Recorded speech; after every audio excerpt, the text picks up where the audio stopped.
Bonsoir, bonsoir. Oula, j'étais peut-être un peu près. Bonsoir à tous. Bienvenue sur ce live du 3 octobre 2024, premier live du coup de ce mois. On devait live hier, je suis désolé, j'ai eu un petit empêchement entre guillemets, donc je n'ai pas pu live du coup hier. Donc on fait du coup le live qui était prévu aujourd'hui. Un gros live du coup qui s'annonce. Alors gros live plus en termes de contenu qu'en termes de taille. Je pense qu'en vrai d'ici une heure et demie on aura terminé. Mais un live très important pour moi. Parce que du coup c'est un live que j'avais déjà prévu depuis que je suis revenu du coup là de ma période de pause. Un live où on va du coup choisir, enfin vous plutôt vous allez choisir les différentes espèces qui vont du coup être présentes dans les futurs aquariums et terrariums qu'on du coup créera en live. Donc on créera, alors on va pas créer l'aquarium en lui-même, on va pas coller les vitres, etc. Je vais prendre des cuves, on va dire, déjà faites, bien évidemment. Mais on va créer l'intégralité du décor à l'intérieur, le système de filtration pour les aquariums, tout ce qui va être concerné, le chauffage, etc. pour les reptiles.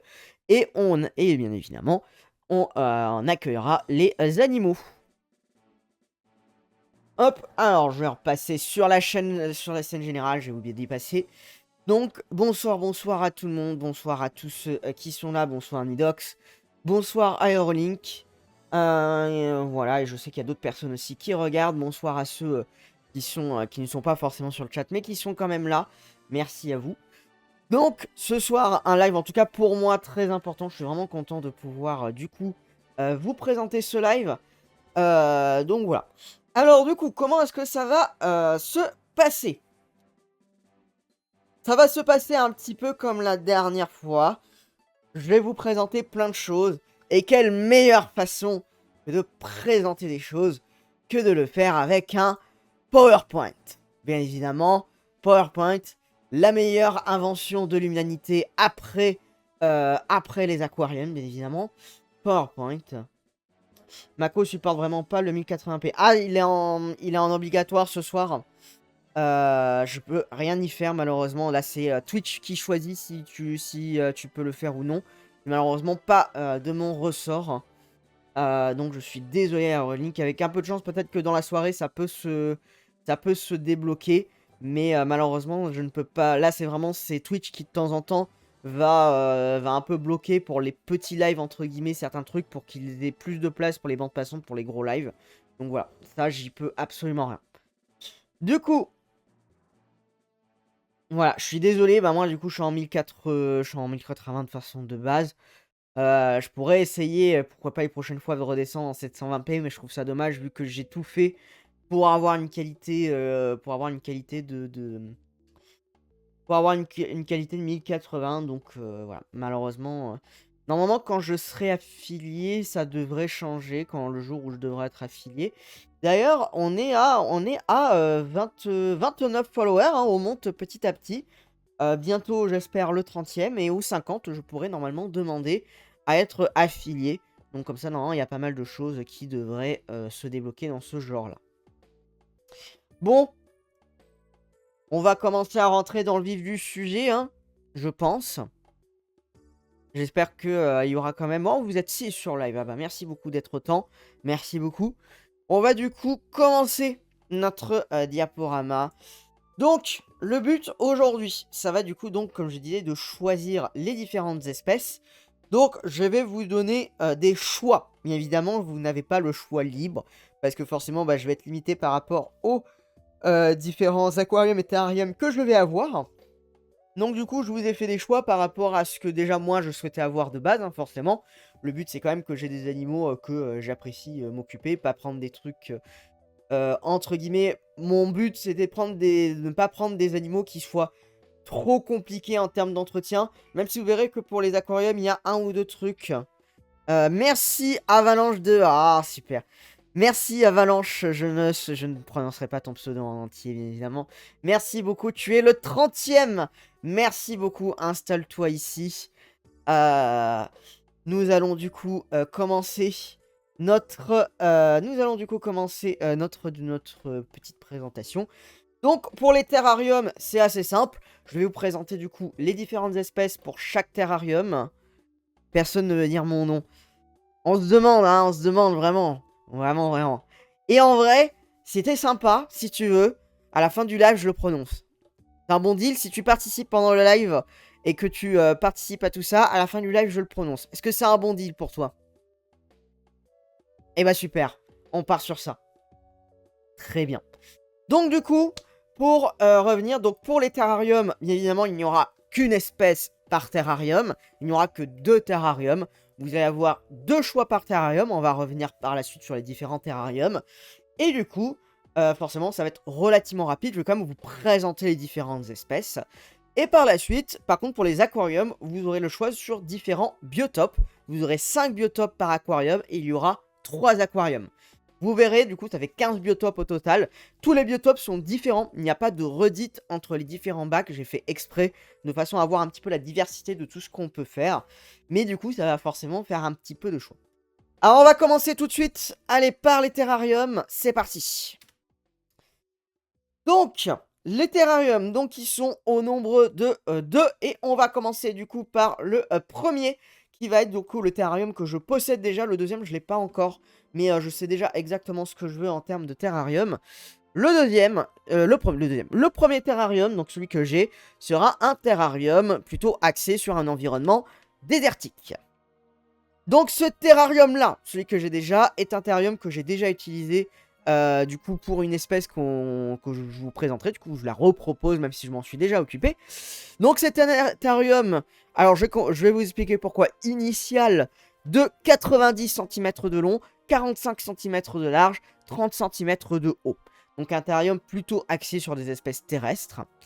Alors du coup, peu importe l'espèce que je vous présenterai pour ce terrarium, il sera obligatoirement temporaire. S'il n'est pas assez grand, théoriquement, pour des individus adultes. Alors honnêtement, moi je l'ai fait notamment pour une des 2 espèces en termes d'adultes. Ça passe, mais c'est vrai que si on peut proposer mieux à la bestiole, ça sera toujours mieux. Sachant qu'on va prendre forcément un animal qui soit jeune pour qu'il s'habitue à moi, pour qu'il s'habitue notamment aux manipulations, pour qu'on puisse le prendre de temps en temps en live, ça peut être sympa. Et on prendra du coup lorsqu'il aura grandi d'ici quelques années, lorsqu'il aura atteint une taille proche de la taille adulte, on lui proposera du coup un terrarium plus grand, qu'on refera peut-être en live, hein, si on est toujours sur Twitch à ce moment-là, je l'espère. Du coup on refera un nouveau terrarium avec un nouveau décor, etc. Je vais pas parler de la manière dont on va faire les décors, etc. Ça sera le sujet du prochain live, au moment où on va commencer à imaginer les différents décors. Donc le prochain live, on en parlera un petit peu de comment est-ce qu'on va fonctionner. Là, on va plus parler de qu'est-ce que ça va donner de manière générale. Et après, sur la méthode qu'on va utiliser, j'en parlerai la prochaine fois. Donc, ce terrarium présentera donc un environnement qui ira du très sec, donc du désertique, à un environnement de savane, voire même possiblement de bord de plage. On reverra ça au niveau de quand on arrivera à la bonne espèce. Voici les 2 choix que vous allez du coup avoir pour le terrarium désertique. Les 2 choix, le premier sera du coup le dragon barbu, le Pogonaviceps. Et le deuxième choix sera le 5 allant bleu, le Tilica gigas.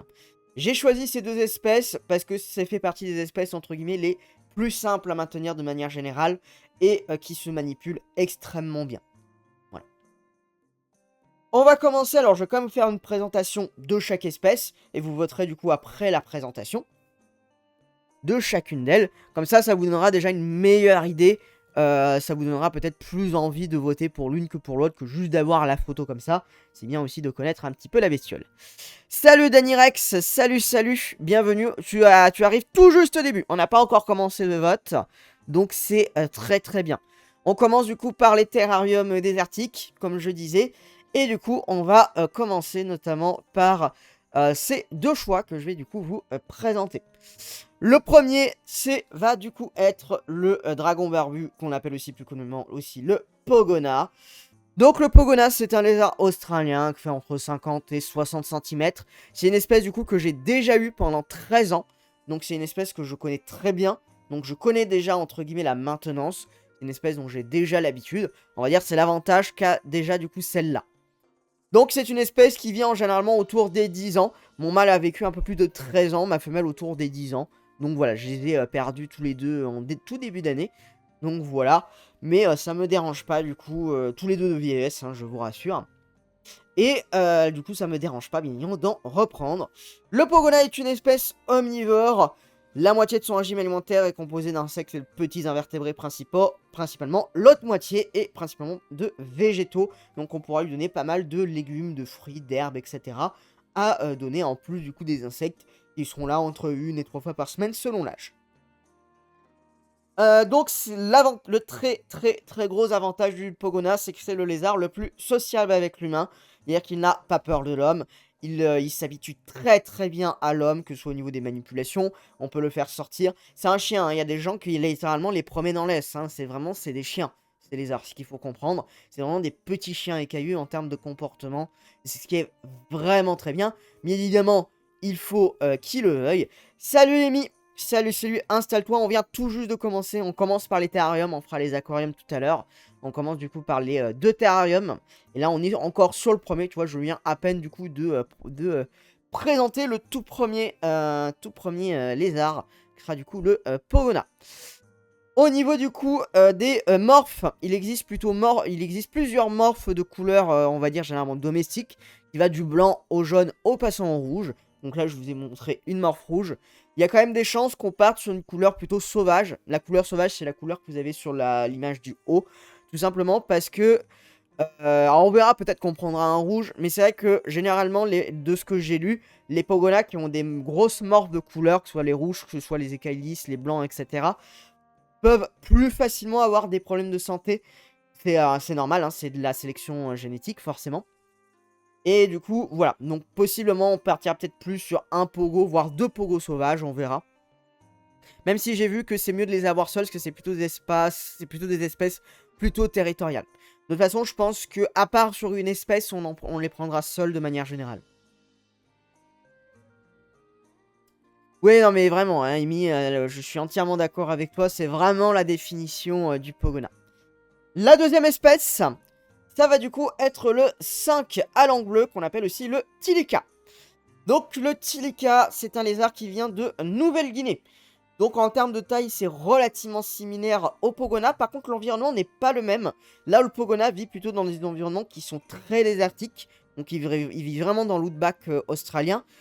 Le Tilica, il vit dans des zones un peu moins désertiques. C'est plutôt en fait des zones secs, des forêts sèches, des bords de plage, des choses comme ça. Donc du coup, on peut un peu plus s'amuser en termes de terrarium. On peut faire un environnement un petit peu plus varié que ce qu'on peut faire avec un Pogona, par exemple.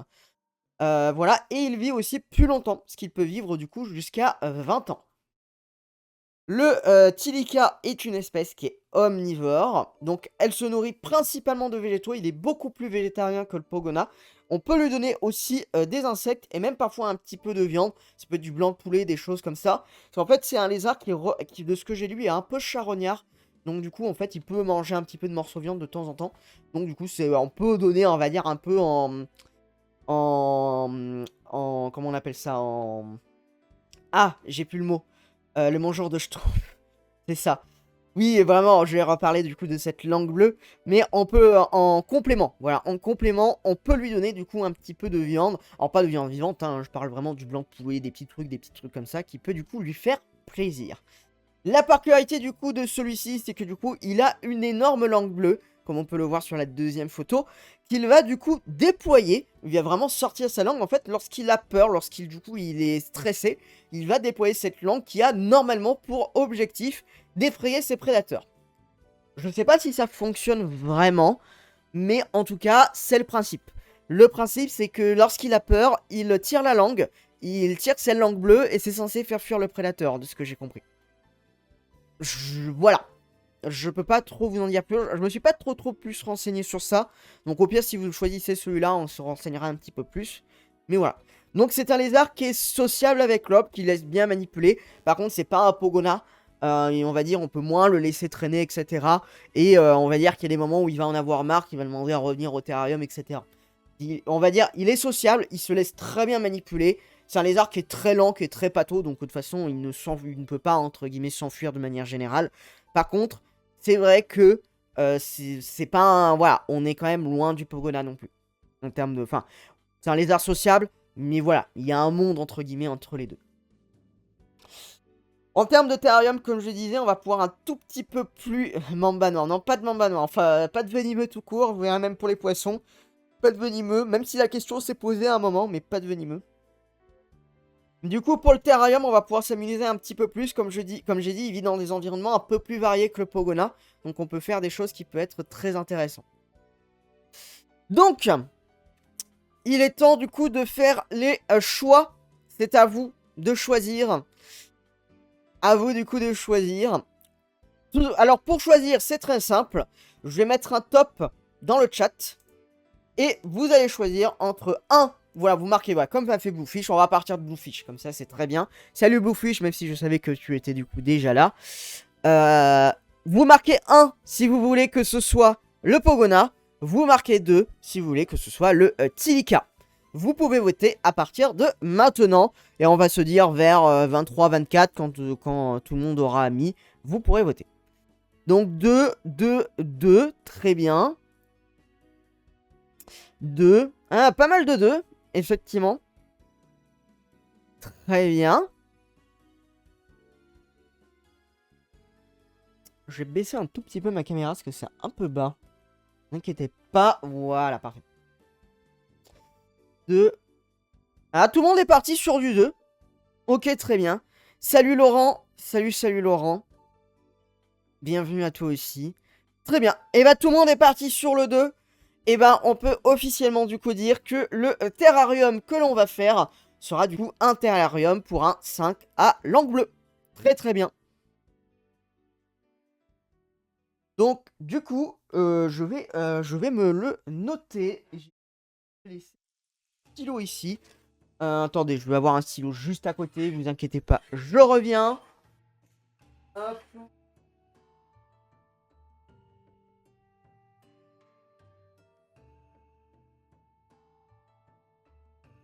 Ouais, j'ai un crayon en papier, très bien.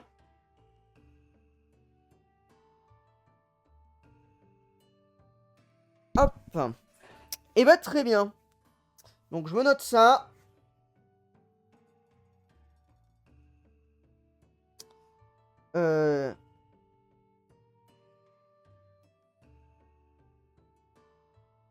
Bah, en tout cas, vous avez complètement faussé mon pronostic, parce que j'étais sûr que tout le monde allait voter pour le Pogona.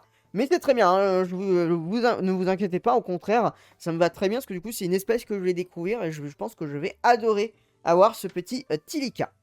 Voilà, j'aurais autant adoré avoir un Pogona qu'un Tilika, hein, je reprécise, hein. Toutes les espèces que je vous présente, c'est des espèces évidemment que je veux. Donc, je ne vais pas vous présenter des espèces que je ne veux pas. Parce que du coup, ça irait complètement contre le principe de ce qu'on veut faire. On va faire quelque chose qui soit le plus respectueux possible des animaux. Donc bien évidemment, on va faire aussi des espèces qui nous intéressent de base. Ouais, t'adores les Pogonas? Ouais, je sais. Bah ouais, les Pogonas sont sympas aussi. Mais c'est vrai que comme j'en ai fait pendant 13 ans, voilà. Peut-être qu'un jour, hein, on pourra peut-être rajouter d'autres terrariums, on verra. Mais pas tout de suite, hein, bien évidemment. Mais peut-être qu'un jour, on en reprendra un. Peut-être quand le 5 passera dans le grand terrarium adulte, ça ne nous empêchera pas de prendre un Pogona dans ce terrain-là pour après, hein. En refaisant tout le décor dedans, ça peut être une possibilité aussi. Très bien, pour le terrarium désertique, on est bon.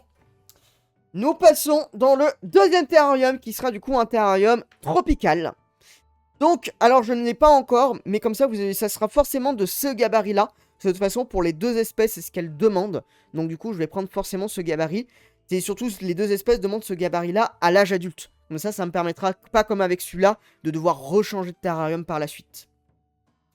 Hop, je regarde juste un truc. Ouais, parfait. Super. Donc, ce terrarium fera 60 cm de long, 45 cm de large et surtout 90 cm de haut. Parce que du coup, les deux espèces que je vais vous proposer sont des espèces qui sont plutôt arboricoles. Donc c'est pour ça qu'ils ont besoin de hauteur. Donc ça sera un terrarium qui sera tropical entre guillemets, on va en revenir après pour les deux espèces, et qui sera surtout relativement humide. Alors on n'aura pas non plus des taux d'hydrométrie ultra élevés, on restera sur des trucs quand même relativement classiques. Voilà, et forcément, beaucoup de plantes, de la mousse, etc. Là, au niveau des plantes, par contre, on va pouvoir bien s'amuser. Ce qui pourrait être cool, en plus, on est sur deux espèces qui sont dans qui viennent de régions géographiques totalement différentes. Donc, c'est-à-dire que même au niveau des plantes, on pourra choisir à partir de ça. Et la gueule du terrarium sera complètement différente d'une espèce à l'autre. Donc ça, c'est vraiment cool. Voici les deux choix que je vais du coup vous proposer pour ce soir. Les deux choix, vous allez avoir comme premier choix le Gecko à crête, un très grand classique aujourd'hui de la terrariophilie, et un deuxième choix plus rare qui s'appelle le faux caméléon de Cuba. Je vais vous présenter bien évidemment les deux espèces. On va commencer par le Gecko à crête. Donc, ah mince, j'ai laissé terrarium désertique. Hein. Bon, c'est pas très grave, hein. Vous savez que c'est le terrarium tropical, on s'en fout. J'ai terminé la diapo hier à 1 h du matin. Donc s'il y a des petites fautes d'orthographe ou des petits trucs comme ça, vous serez gentil. Ça passera, hein, bien évidemment. Donc le Gecko à crête, c'est un lézard techniquement entre guillemets un peu français d'une certaine manière, parce qu'il vient de Nouvelle-Calédonie. Donc voilà, un de nos dom-toms, et qui vit donc dans les forêts primaires. Forêt primaire veut dire qu'il ne vit pas à forte température, il peut s'élever à température ambiante. Donc, ce qui fait qu'on n'a pas besoin de mettre de gros chauffages. On peut mettre un petit point chaud pour qu'il se chauffe, mais pas besoin d'un truc exceptionnel. Il peut atteindre à peu près 20 cm et il peut vivre plus de 15 ans. Donc, c'est un lézard qui peut vivre relativement vieux malgré sa petite taille. C'est un lézard qui est omnivore, qui se nourrit de fruits, de nectar et un peu d'insectes. Donc, on va pouvoir lui donner d'insectes de temps en temps. Par contre, il existe pour cette espèce, ça c'est vraiment bien, par contre j'ai découvert ça en faisant des recherches du coup pour ce diapo là. Il existe des nourritures qui sont toutes faites. En fait c'est des nourritures qu'on réhydrate avec de l'eau, ça fait une sorte un peu de compote. Et en fait il y a tout dedans, il y a en termes de nutriments, en termes de vitamines, de protéines, etc. Il y a tout ce qu'il faut. Et on peut les nourrir juste avec ces petites capsules. Alors ça veut pas dire qu'on va pas donner un peu d'insectes, d'autres trucs de temps en temps, hein, bien évidemment. Mais voilà, c'est vrai que du coup c'est un lézard qui à ce niveau est beaucoup plus pratique. Donc c'est une espèce qui est très sociable, que si on l'habitue petit, bien évidemment, qui a la très gros avantage par rapport aux autres espèces de petits lézards de ne pas stresser quand on les manipule, quand on les habitue petits, bien évidemment. Donc après, hein, ils n'hésitent pas d'ailleurs à parfois même à sauter sur nous, à manger sur nous quand on leur propose. Donc ça peut être des lézards qui peuvent être très intéressants. Comme le Pogona, aujourd'hui, il existe beaucoup de mutations de couleurs. Alors, c'est un peu moins marqué que chez le Pogona, mais voilà, si vous avez une photo de ce que ça peut vous donner, on peut vraiment avoir des morphes de couleurs qui peuvent être très différentes d'un individu à l'autre. Donc voilà. L'avantage aussi de cette espèce, c'est que c'est aujourd'hui quasiment la plus courante en terrariophilie avec le Pogona de manière générale en France, donc ça sera pas très compliqué de l'avoir. Ce qui n'est absolument pas le cas de la deuxième espèce que je vous propose, qui est le faux caméléon de Cuba, qui est une espèce sur laquelle en réalité je flash depuis déjà quelques mois, honnêtement.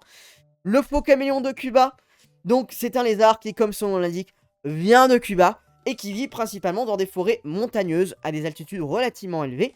Et du coup, de ce principe, comme le Gecko à crête, il peut aussi s'élever à température ambiante. Il est plus gros par contre que ce dernier, il peut mesurer jusqu'à 30 cm et il a une espérance de vie d'environ 10 ans. Environ, puisqu'en vrai, voilà, il peut vivre un petit peu plus que ça en réalité en captivité. Donc c'est une espèce, pour le coup, par contre, qui est exclusivement insectivore, qui se nourrit uniquement d'insectes, mais il faut savoir qu'il se nourrit aussi beaucoup d'escargots.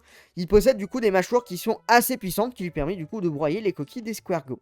Je vous rassure, c'est une espèce qui n'est pas du tout mordeuse, malgré du coup sa forte mâchoire, donc il n'y a pas de risque de morsure ou quoi que ce soit, sauf si vraiment on l'embête beaucoup, mais bon, ce sera évidemment pas le cas ici, hein. Ne vous inquiétez pas. Donc c'est une espèce qui est très sociable avec l'homme si on l'habitue petit. Et surtout, il n'a absolument pas peur de l'homme. Un peu à la manière d'un Pogona. C'est une espèce qui est réputée pour, notamment pour sauter sur ces humains, sur ces soigneurs. Lorsqu'on ouvre le terrarium, en fait, il saute automatiquement sur la personne qui est devant lui. Du coup, tout simplement, parce que pour lui, c'est juste un perchoir de plus. Donc voilà, c'est des lézards qui sont vraiment très cool. Et du coup, les grosses particularités, c'est que du coup, on l'appelle le faux caméléon, parce que ce n'est pas un caméléon. Il fait partie du genre Anolis. Donc en fait, si je dis pas de bêtises, c'est le même groupe que les iguanes. Et du coup, il a des particularités similaires. Ses yeux bougent indépendamment, comme chez un caméléon. C'est un animal qui est très lent, qui va avoir des mouvements qui vont être très très au ralenti de la même façon qu'un caméléon. Et il peut aussi relativement changer de couleur. Pas de la même manière qu'un caméléon non plus. Par contre, il va pas passer par exemple du rouge ou bleu comme on peut avoir sur certaines espèces. Par contre, il va avoir la capacité de passer du noir au blanc et de toutes les teintes entre guillemets de gris avec différentes taches, sachant que certains peuvent même avoir, comme on voit sur la photo, quelques motifs un peu brun-rouge qui peut vraiment être très joli. Le seul petit inconvénient entre guillemets, mais c'est pas un vrai inconvénient en soi, c'est que une espèce qui est très difficilement trouvable en France. Pour le moment, j'ai pas encore trouvé d'éleveurs qui en avaient en tout cas sur place. Parfois, certaines boutiques en ligne en ont, mais c'est vraiment très rare. Et souvent, quand il y en a, bah, ils partent extrêmement vite. Donc, il faudra vraiment que je sois sur le qui-vive pour en avoir. Donc voilà, le seul truc qui peut être un petit peu compliqué, mais qui ne concerne absolument pas la maintenance du coup de cette espèce, c'est le fait que du coup, je ne saurais pas quand je pourrais en avoir. Parce que du coup, ça va vraiment dépendre de la disponibilité. Alors, à moins que vous connaissez des gens qui élèvent cette espèce, par hasard. Si c'est le cas, bien évidemment, je suis preneur. Mais au cas contraire, et ça sera forcément le cas, mais non, il faudra malheureusement attendre le temps que je trouve cette espèce-là. Par contre, c'est vrai que c'est une espèce qui est super intéressante à élever. Voilà. Voilà du coup les deux choix. Alors je répète, hein, c'est terrarium tropical, c'est pas le terrarium désertique, hein, bien évidemment. Vous pouvez voter comme tout à l'heure. Choix 1, le gecko à crête. Choix 2, le faux caméléon. À vous du coup de choisir.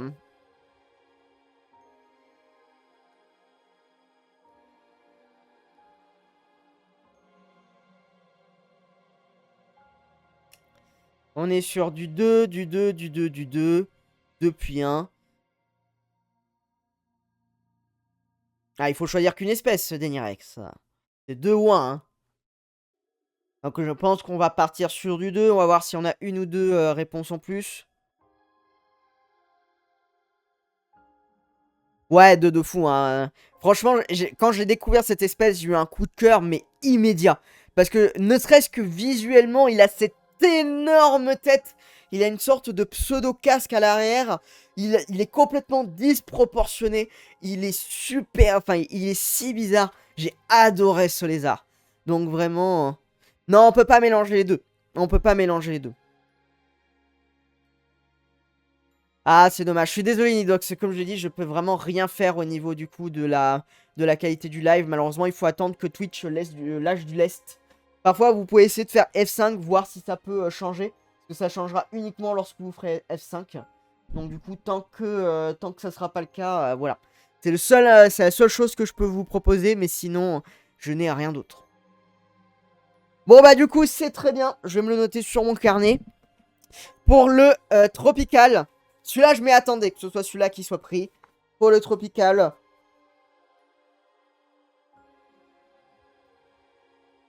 Ça sera du coup le faux caméléon.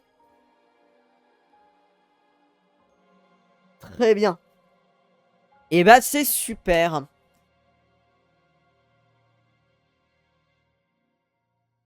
Et bah, maintenant, on va passer au drama. On va passer au... Ah, je suis pas sur le bon écran, bien évidemment. On va passer aux aquariums. Ah, vous avez vu les transitions de fou que je vous ai mis? Alors, les aquariums, on va pas procéder de la même manière. D'abord, je vais vous présenter tous les choix possibles pour les 3 aquariums. Je vais vous présenter les 3 aquariums du coup qu'on va avoir. Je vais d'abord vous présenter tous les choix. Parce que du coup, ce qu'il faut savoir, c'est que sur ces 3 aquariums, il y aura 2 aquariums d'eau douce et un aquarium d'eau de mer.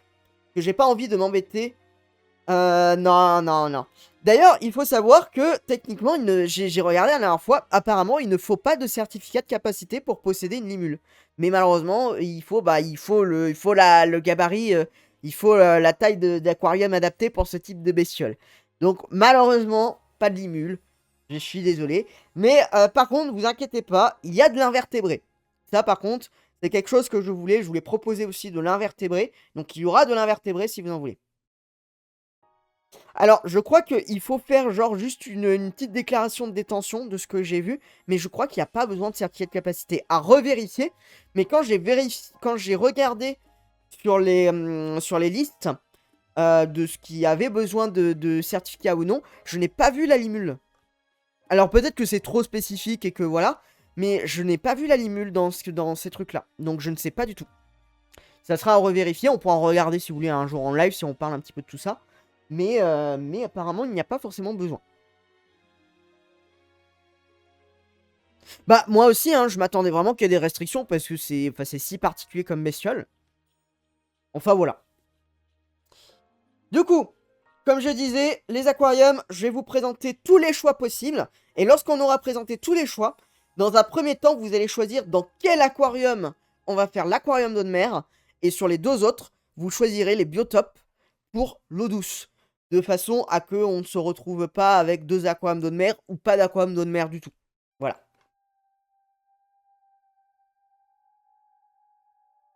Déjà, les aquariums. Alors, les photos ne sont pas représentatives exactes de à quoi ressemblent mes aquariums. J'ai juste pris des photos entre guillemets sur Google pour aller plus vite.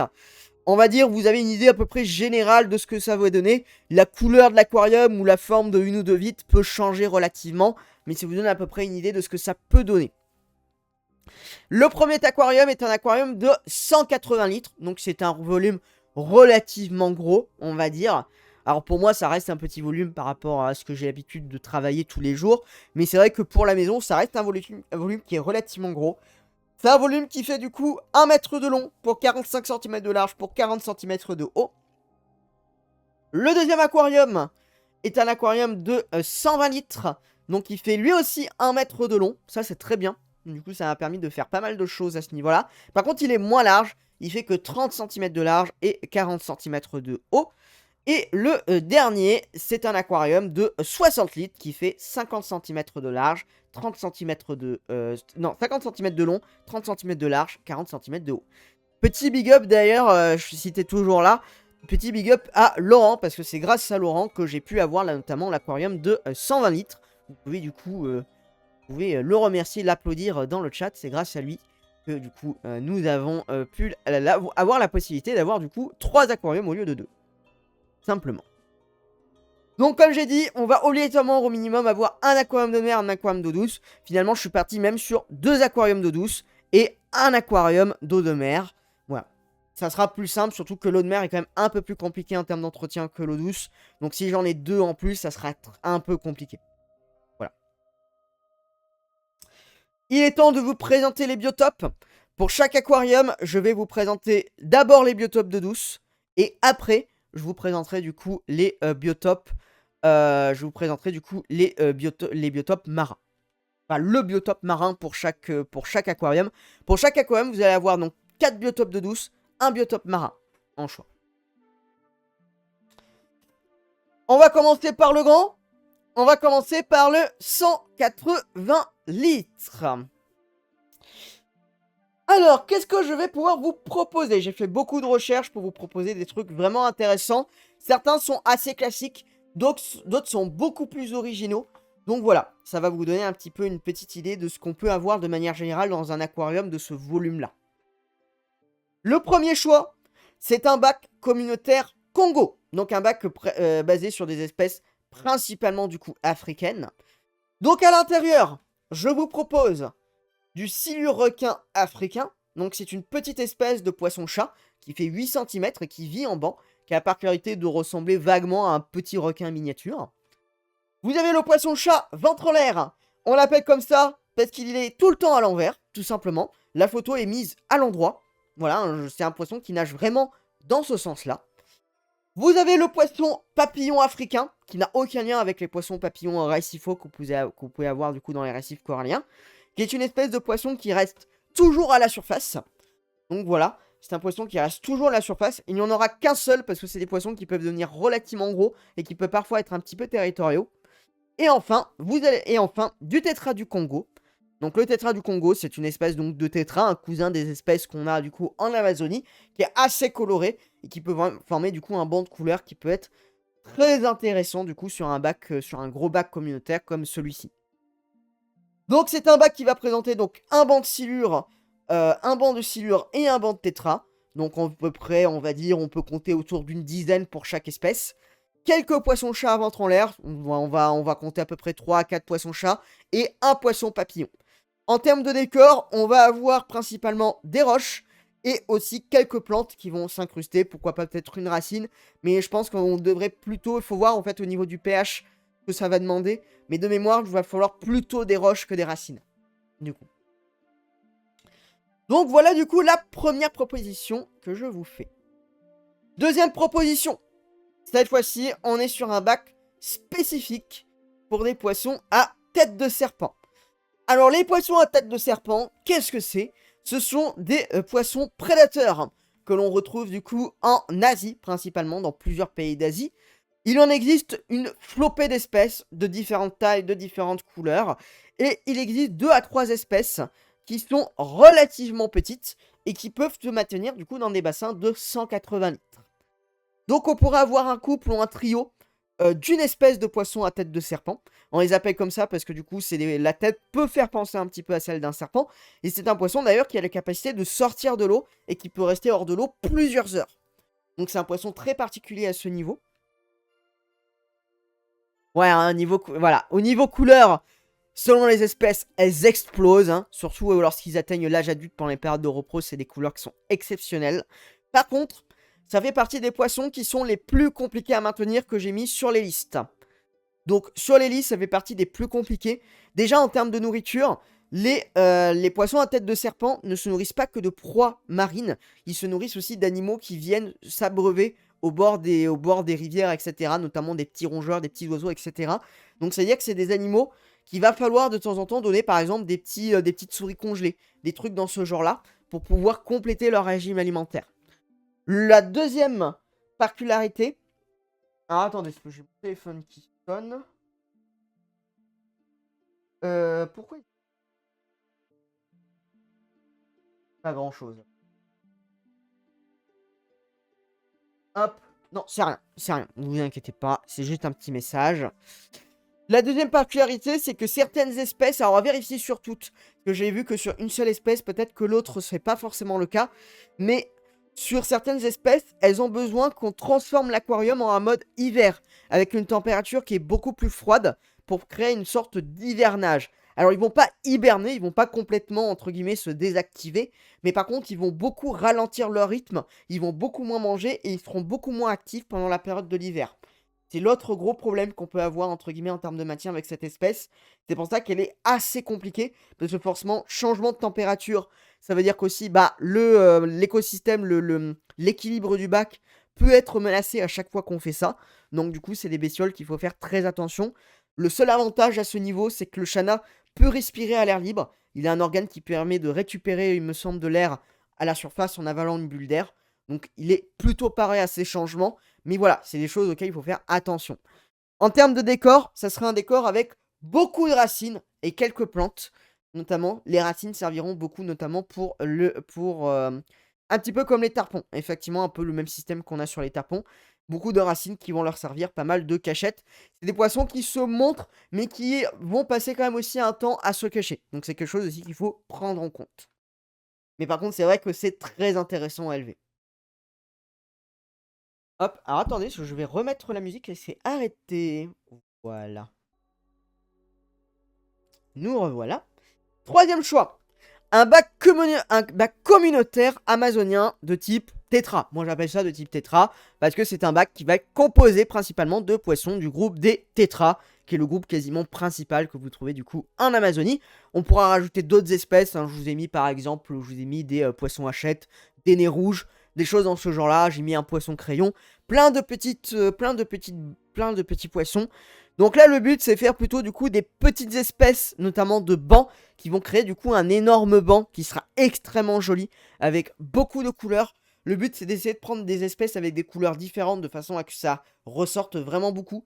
Le but, c'est d'avoir aussi sur le sol pas mal d'espèces de corridora, des poissons chats nains. Ce sont des poissons chats qui sont très actifs, qui sont extrêmement mignons. Ça fait partie de mes poissons d'eau douce préférés.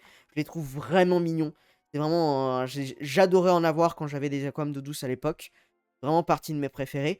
Et possiblement un gros poisson, entre guillemets, qui fait un peu de la vite, même s'il ne sera pas là pour ça, mais c'est juste pour présenter une pièce un peu plus grosse, qui pourrait être soit un ancistrus, soit possiblement une autre espèce de poisson de fond. Là, je vous ai mis ce qu'on appelle un farawella, ce qu'on appelle aussi du coup le poisson brindille, qui est une espèce que j'ai déjà eue, mais il y a très très longtemps, mais qui est très sympa aussi à élever. Donc ça sera un bac avec principalement beaucoup de plantes, et des racines pour s'adapter. Et ce qui peut être intéressant, c'est qu'on peut faire un système dit en eau noire, qui est du coup assez spécifique au bac amazonien. Donc avec une eau alors qui n'est pas trouble, mais qui va avoir une sorte de coloration assez spécifique qui va reproduire du coup un petit peu la couleur de l'eau qu'ils vont avoir du coup dans leur milieu naturel. Voilà. Voilà du coup le troisième choix. Le quatrième choix, ça sera un bac australien, ce qui peut du coup complètement changer. Donc c'est un bac qui va présenter principalement différentes espèces de poissons arc-en-ciel, donc de la famille des Melanotenia. Donc il y a plein d'espèces de différentes couleurs. On pourra faire le choix de différentes espèces. Alors je sais pas si on en mettra 5, parce que c'est quand même des poissons qui peuvent devenir relativement gros selon les espèces. Donc on choisira. Pour les bacs, je vais revenir sur celui d'avant, où on a beaucoup d'espèces comme ça, il n'y aura pas obligatoirement les espèces que vous voyez sur la diapo. On pourra bien évidemment, on fera bien évidemment le choix des espèces en live à ce moment-là. On fera un choix beaucoup plus restreint. Là, je vous proposerai pas forcément de liste. On ira directement sur des sites type Fichipédia, Poisson d'Or, Masterfish, etc. Et on choisira directement, du coup, les espèces dedans. Certainement Fichipédia, ce qui sont pas mal, notamment pour... Fichipédia, c'est un site qui est sympa parce que du coup, tu peux facilement classer les poissons même par volume de bac. Donc c'est assez sympa du coup pour être sûr que tes espèces rentrent bien ensemble. Donc le bac australien, ça sera du coup un bac donc principalement avec donc des poissons arc-en-ciel. Il y aura possibilité aussi de mettre une ou deux espèces de plus qui s'acclimatent avec. À voir du coup ce qu'il y a en termes de disponibilité. Ça sera un bac qui sera principalement rocheux. Le but c'est de faire vraiment des roches un peu de couleur ocre comme on peut retrouver du coup en Australie. Donc on fera peut-être du coup un décor avec de la teinture peut être très intéressant. Et pas mal de plantes, parce que du coup, c'est des espèces qui adorent les espaces qui sont très plantés. Et du coup, le dernier choix, c'est le choix du coup du bac marin. Ça va du coup être un bac, on va dire, plus basé grande barre de corail. Je l'ai appelé comme ça de manière générale. Donc, c'est un bac récifal, j'ai envie de dire, relativement classique d'une certaine manière, mais le volume s'y prête très bien pour faire ce type du coup de biotope. Donc le but, c'est que de toute façon, ça, vous ne pouvez pas y échapper. Le poisson qu'il y aura obligatoirement dans chaque bac marin, ça sera les poissons clowns de Darwin. Pourquoi ? Parce que j'ai tout simplement déjà à la maison, en fait, mon propre couple de poissons clowns de Darwin qui me suit depuis la fin de mes études. Du coup, ça fait quelques années qu'ils sont avec moi.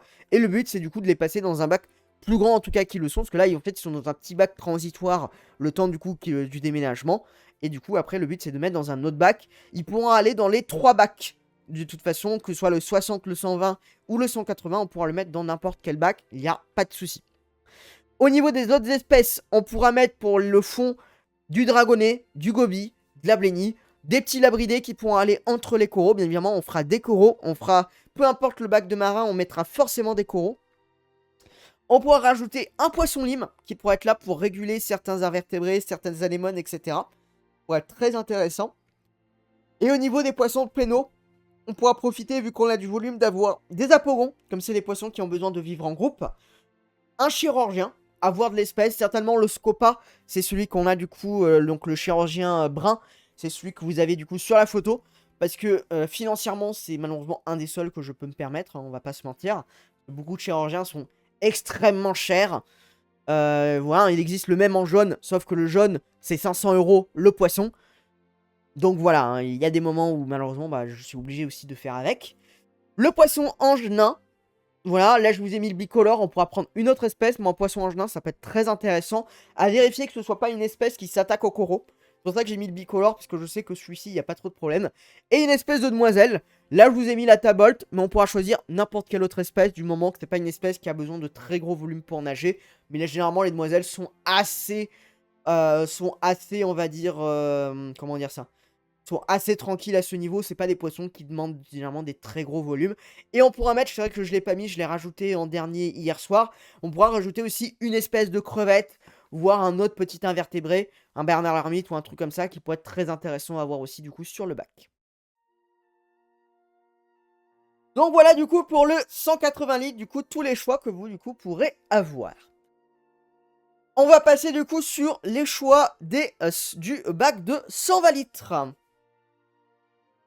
Donc là, on va repartir sur de l'eau douce. Et pour le premier choix, celui-là, il va faire réagir. Pour le premier choix, vous pourrez choisir de l'axolot. Oui, oui, on pourra possiblement faire un bac axolot, donc un bac caverne mexicaine pour ce bac-là. Donc l'axolot, un amphibien néotonique, ça veut dire qu'il atteint sa maturité sexuelle en restant au stade entre guillemets larvaire, en stade du coup de juvénile. Donc c'est la particularité. Donc c'est une espèce qui devra être maintenue à température ambiante à froide en termes de température d'eau, donc des eaux relativement fraîches. Et il pourra être accompagné de tétra aveugle, qui est un poisson du coup qui n'a pas d'yeux, qui vit du coup dans le même environnement que l'axolot, et qui du coup n'a pas la particularité, donc complètement aveugle. Donc c'est un bac qui aura une lumière qui sera relativement sombre, qui aura du coup un décor très axé grotte. On pourra faire des sortes de fausses stalagmites et stalactites qu'on pourra du coup intégrer dedans, qui pourrait être du coup très intéressant à faire. Voilà. Du coup, il n'y aura pas de plantes, forcément. Pas de plantes. Enfin voilà, ça sera forcément un bac en termes de décor qui sera... Ça sera le décor entre guillemets le plus uni par rapport à tout le reste. Voilà. Mais après, je sais que les axolotes ont toujours généralement pas mal de succès, donc à voir si vous voulez partir sur ça ou non. Mais vous allez voir, sur ce bac-là, on a beaucoup de sujets que je trouve vraiment très intéressants en termes de biotope. Le deuxième, on repasse sur un bac communautaire très classique, mais cette fois-ci, du coup, sud-asiatique. Donc c'est un bac qui va être du coup plutôt basé sur les barbus et les poissons zèbres, donc les dagneaux, avec du rasbora aussi harlequin, du goraminin qui serait très certainement la pièce centrale, et quelques espèces de loches, peut-être de la léopard, ça peut être du culi, d'autres petites espèces qui peuvent être mises ensemble. Là du coup, on est sur un bac avec des rochers, des plantes, parce que là il va nous falloir de mémoire un pH qui est relativement comment on appelle ça, doux, alcalin, je sais plus. Basique, voilà, basique. J'ai plus mes mots. Un pH relativement basique comparé à l'amazonien qui demande un pH plutôt acide. Donc là, du coup, l'environnement ne ressemblera pas du tout. Là, on peut avoir aussi beaucoup de couleurs, beaucoup de tailles différentes aussi. Voilà. Et pour avoir des espèces qui peuvent être très sympas, dont certaines qui peuvent être relativement faciles à reproduire, comme le goraminin ou le poisson zèbre. Voilà. Si on décide de faire de la reproduction. Voilà. Donc c'est un bac qui peut être très intéressant. Choix numéro 3. On repart en Amérique du Sud, mais cette fois-ci, on va faire les cyclidés nains. Je n'ai jamais fait de bac cyclidé, donc pour moi, ça sera une première de faire des bacs cyclidés. Il y a des couleurs de ouf. Hein, on va pas se mentir, les cyclidés nains, c'est des poissons, ils pètent en termes de couleurs. Alors, ils ont la particularité d'être relativement territoriaux. Donc ça veut dire qu'on pourra pas mettre énormément d'espèces. On pourra mettre 3 à 4 espèces selon du coup la taille de territoire qu'a besoin chaque espèce. Ça, il faudra bien se renseigner pour s'assurer du coup de ne pas mettre trop d'individus, trop d'espèces ensemble. Parce que sinon, ça va être la catastrophe absolue. Les poissons vont se battre à mort tout le temps. Donc ça va être vraiment ignoble. Par contre, si on arrive à faire quelque chose qui soit vraiment bien, en termes de nombre d'espèces, de nombre d'animaux, on peut vraiment avoir un résultat qui est top. C'est des poissons qui restent généralement assez proches du fond, mais qui n'hésitent pas aussi à remonter dans la colonne d'eau, qui sont souvent très actifs et qui ont vraiment des couleurs qui sont absolument de fou. Avec eux, on pourra aussi ajouter un ancistrus, un corridora, l'un ou l'autre, voire les deux, du coup, pour permettre aussi un petit maintien du fond, notamment en termes d'entretien. Voilà. En termes de décor, beaucoup de plantes, beaucoup de racines. Ça ressemblera un petit peu du coup à ce qui peut être fait aussi pour le 180 litres avec du coup le communautaire sud-américain. Voilà. Pour le choix numéro 4, on va partir chez les invertébrés. Et on va faire un bac spécifique souterrain. On va revenir sur ça. Pour une écrevisse d'eau douce, notamment des écrevisses de type Cherax. Alors ces écrevisses, je les aime beaucoup, parce que je trouve vraiment que ce sont littéralement des homards miniatures, en termes de forme, en termes de couleur. On dirait vraiment des petits homards, ils sont vraiment très très beaux. Et du coup, ce qui peut être intéressant de faire, c'est que comme j'ai 30 cm de hauteur, 40 cm, 40 cm de hauteur d'eau, ce qui peut être intéressant, c'est qu'on peut faire un aquarium à 3 niveaux. Il y aura une partie qui sera émergée, ce qui permettra du coup, s'il veut un petit peu se balader hors de l'eau, il pourra. Une partie entre guillemets classique, et sur la partie du bas, on pourra faire entre guillemets une sorte de souterrain, où on verra du coup en fait, parce que c'est un animal qui va pas mal se cacher. Par contre, ce qu'on peut faire, c'est que sur la partie du bas, on peut du coup, en fait, créer du coup des espaces où lui va pouvoir se planquer, mais on pourra continuer à l'observer. Donc ça peut être quelque chose qui peut être très intéressant du coup à créer. Donc avec du coup des sortes de galeries où on verrait du coup l'écrevisse se mettre à l'intérieur. Donc on peut créer quelque chose un petit peu de ce type-là. Ouais, pour celui-là, c'est un gros programme. Mais honnêtement, ça peut faire un bac qui peut être vraiment, je pense, très très très intéressant à faire. Puis c'est vrai que ça démarque beaucoup de ce qui peut être fait de manière générale pour un aquarium. Par contre, le désavantage, c'est qu'on ne pourra pas forcément mettre d'autres espèces. C'est vrai qu'une partie du temps, quand elle restera dans sa cachette, le bac peut paraître relativement vide. C'est c'est le seul inconvénient que ce bac peut avoir entre guillemets visuellement. Par contre, en termes de maintien, ça peut vraiment être très très... quand on s'occupera réellement de cette espèce-là, par exemple pour les nourrissages, etc., ça peut vraiment être très très intéressant à regarder. Alors je vais juste boire parce que j'ai là ma voix qui est en train de s'assécher.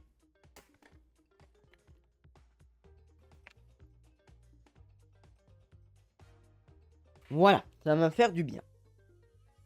Dernier choix pour le 120 litres. Qui sera du coup le choix marin.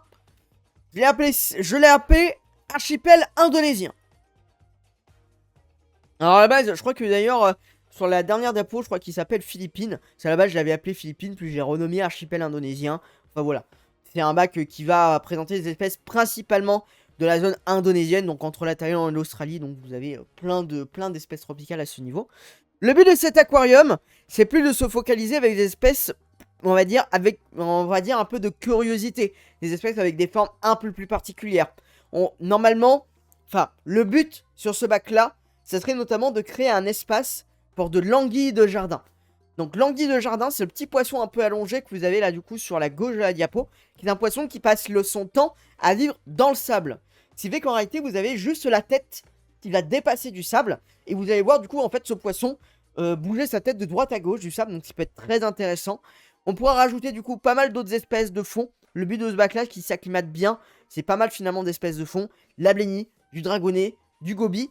J'ai rajouté aussi du poisson faucon à carreaux, qui est une espèce qui est très intéressante, qui n'est pas dangereuse pour les autres espèces, par rapport aux autres espèces de poissons faucons, qui permettrait d'avoir une forme très différente, très particulière.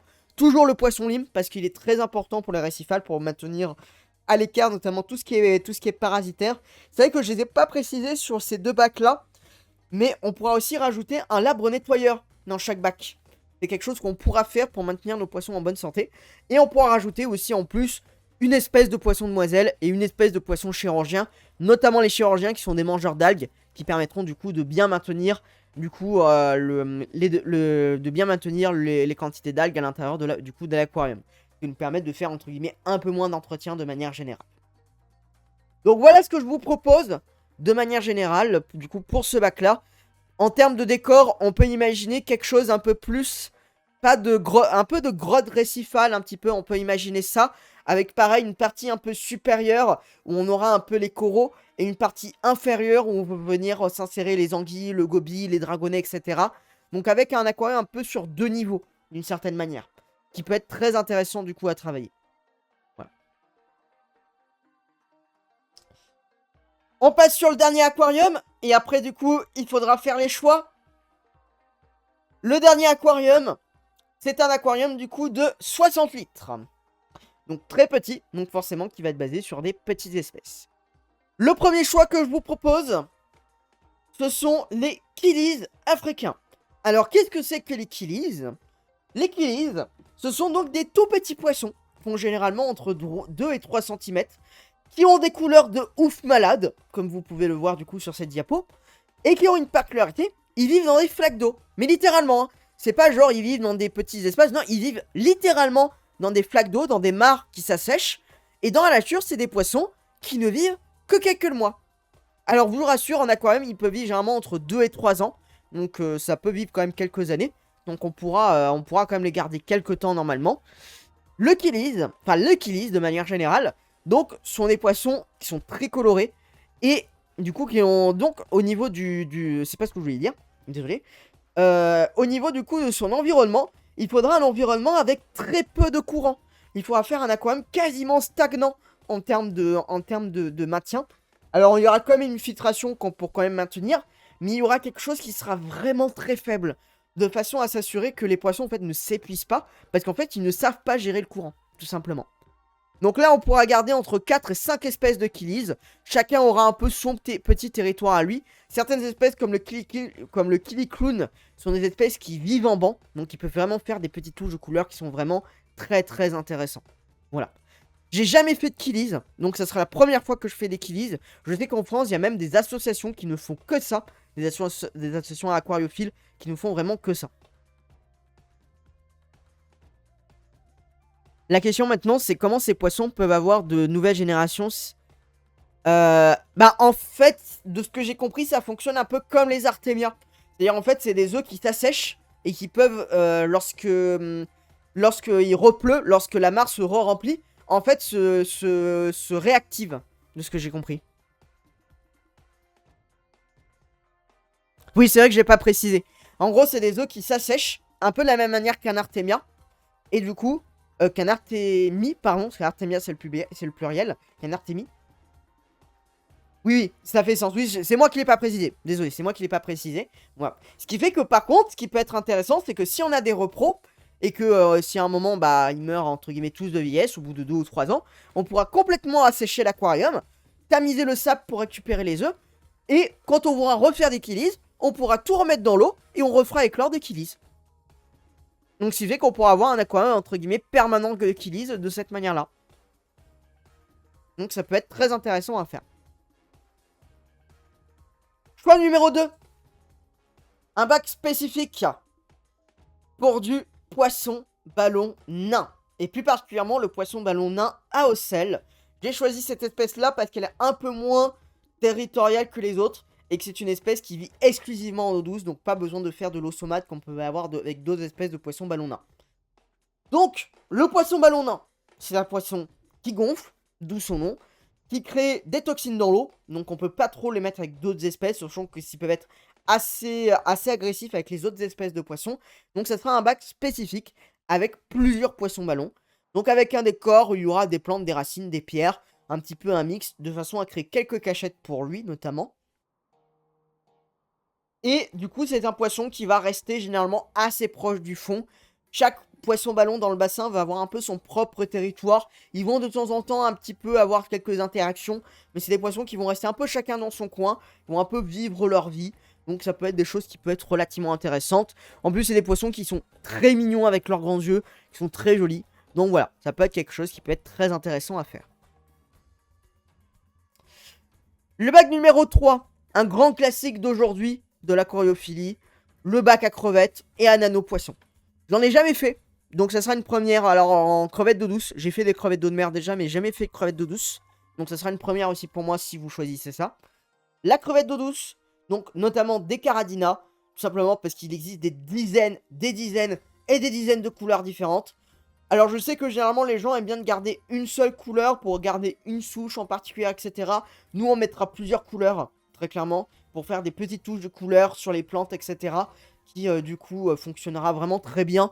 Voilà, nous notre but c'est pas de faire de la repro, de faire de l'élevage, etc. Nous c'est plus de faire de la présentation. Donc je pense que c'est plus intéressant de présenter plusieurs couleurs. Vu que de toute façon elles font toutes partie de la même espèce, c'est juste les couleurs qui changent. Ça n'a pas d'impact pour les individus en tant que tels.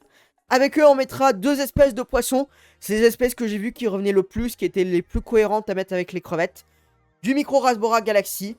Donc, possède des couleurs assez intéressantes avec ses motifs. Et du Rasbora Emerald. Donc, il est très joli, je trouve, avec sa petite bande jaune. Et ses nageoires vertes. C'est des couleurs qu'on voit pas beaucoup sur les poissons. Et que je trouve vraiment très très jolies. Voilà. En termes de décor, beaucoup de mousse sur le sol. Quelques petites plantes sur les côtés. Un peu de pierre aussi possiblement, vu qu'on est sur des espèces asiatiques. Donc avec un pH qui est généralement assez élevé. Donc voilà. Choix numéro 4. L'épinoche cuirassée.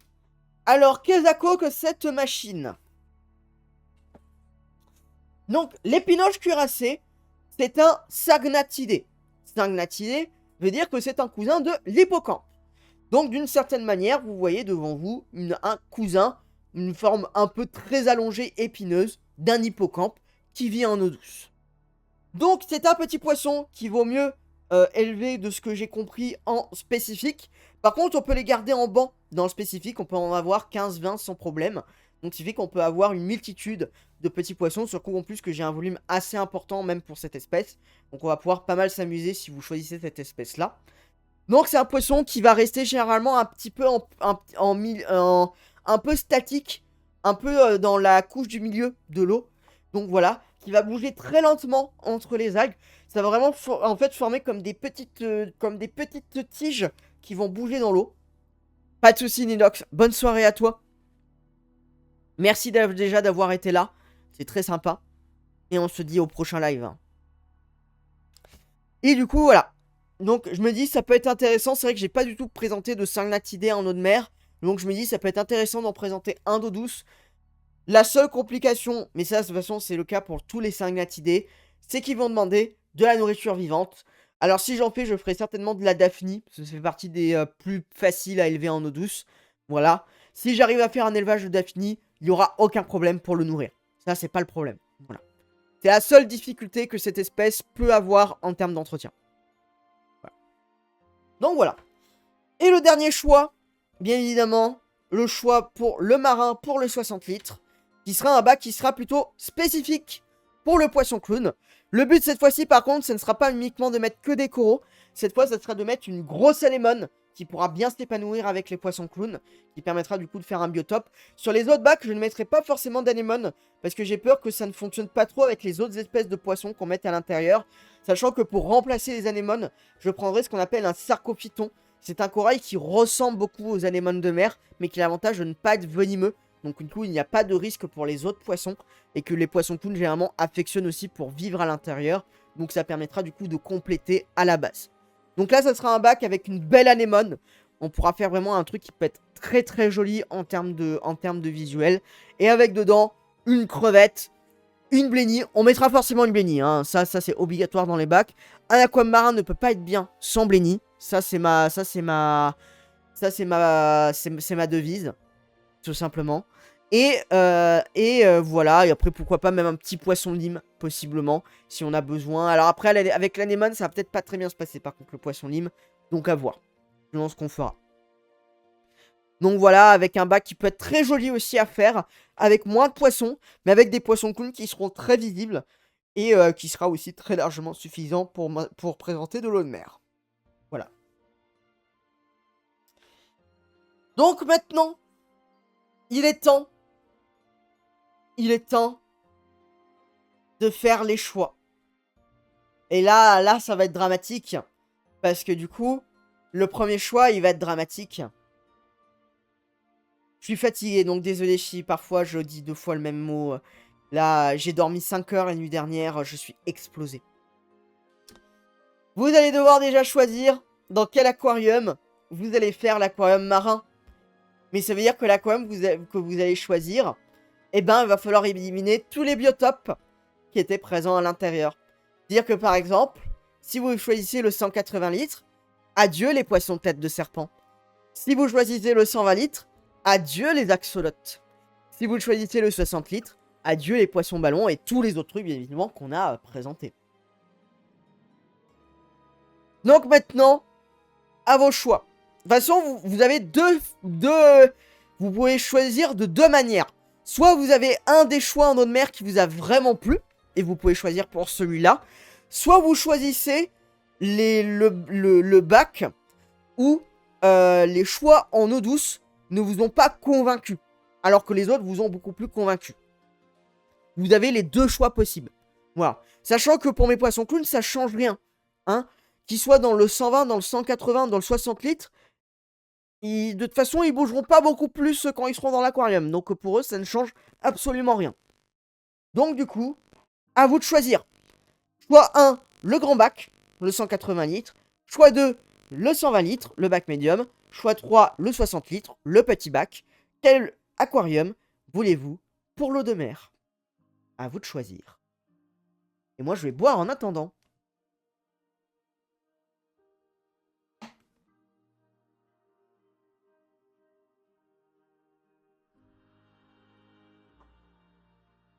Alors, on a du 3. Alors, je précise bien évidemment que sur les autres bacs, on aura du corail. Hein. On va faire même des live bouturage de corail. Donc, voilà, même si on n'a pas d'anémone, on aura du corail. Mais voilà, si vous voulez voir une belle anémone, effectivement, il faut voter 3. Donc, on a du 3. On a du 2. Je vois 100 valides, donc on va compter 2, bien évidemment.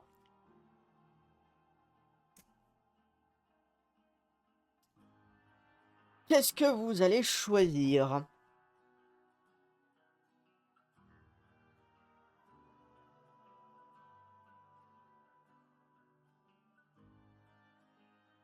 Alors par contre, si on a que 2 réponses et qu'ils répondent pas la même chose, ça va être compliqué.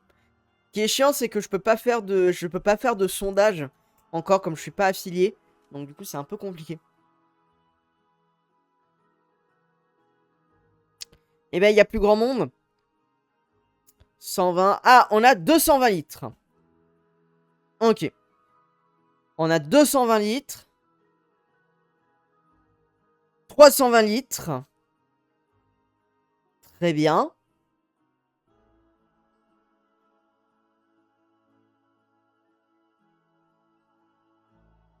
Est-ce que Avalanche est toujours parmi nous, comme à la fin je vais dire son nom ou pas? Parce que je l'ai pas vu voter pour le moment, Avalanche. Il me semble pas l'avoir vu passer.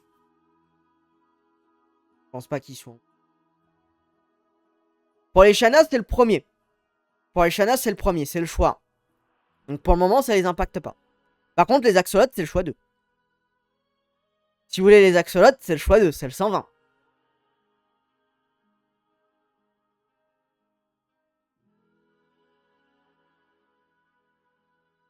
Donc pour le moment, on a l'air de se décider sur le 120 litres. Est-ce que vous confirmez ceci ou pas?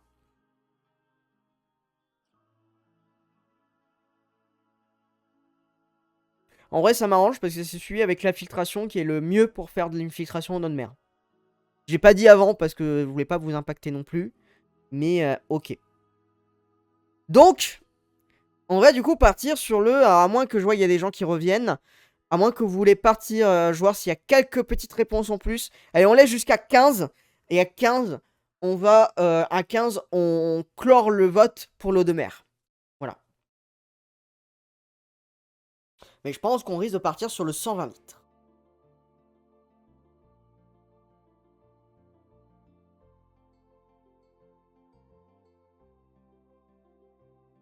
Pas l'air d'y avoir d'autres réponses. Juste en profiter juste pour regarder ça.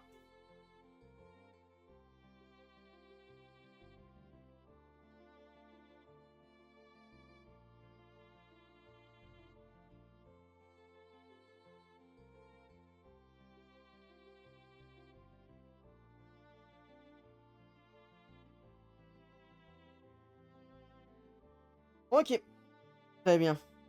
Bon, bah, on n'a pas plus de réponses. Bon, j'avais dit 15, il y a encore 13. 14.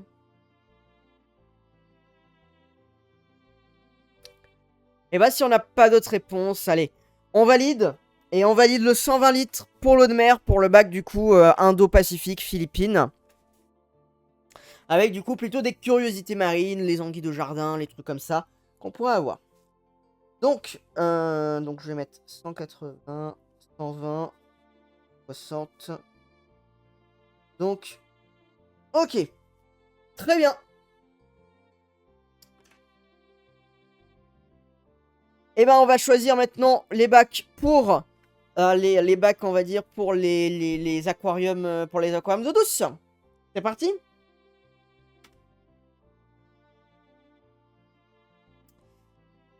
On va commencer par le 180 litres.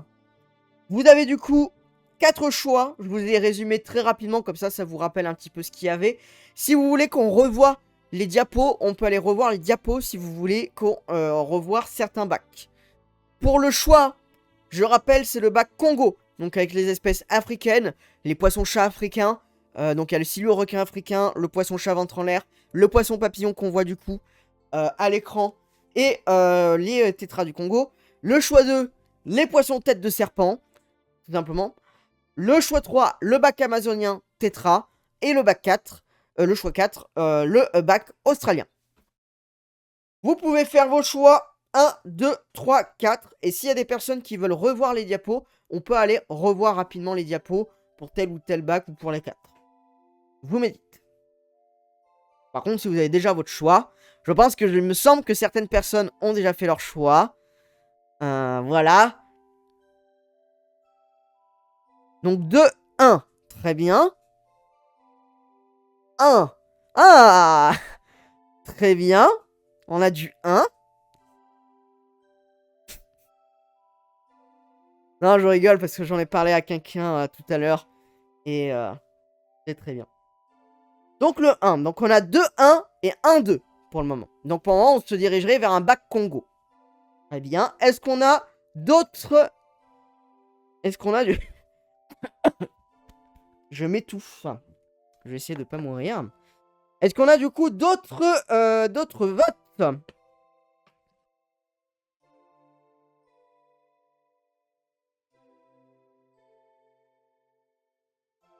On a un vote 2. Désolé. On a un vote 2. Très bien, donc on a 2 et 2. On va pouvoir se décider. Est-ce qu'on prend le 1? Est-ce qu'on prend le 2?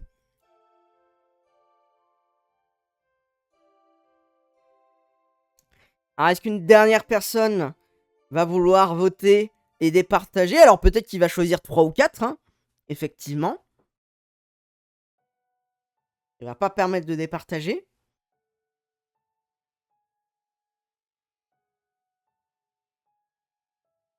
Non, on peut pas faire moite-moite. C'est pas possible. J'ai pas la place de faire 2 aquariums de 180 litres. C'est pas possible. Il y a des choses, on peut pas. Alors. On n'a pas d'autres personnes qui veulent voter, là. Donc là, on va rester bloqué chez quelqu'un qui vote, c'est ça?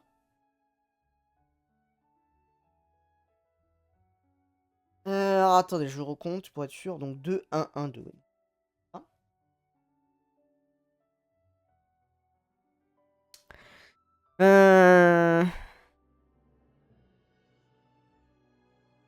Après, c'est vrai que Hemiptérine et Luxray ont bien explicité leur choix aussi. Pour le choix 1, effectivement. Mais je ne vais pas choisir le 1 juste comme ça, bien évidemment. On va attendre de voir s'il y a un autre vote.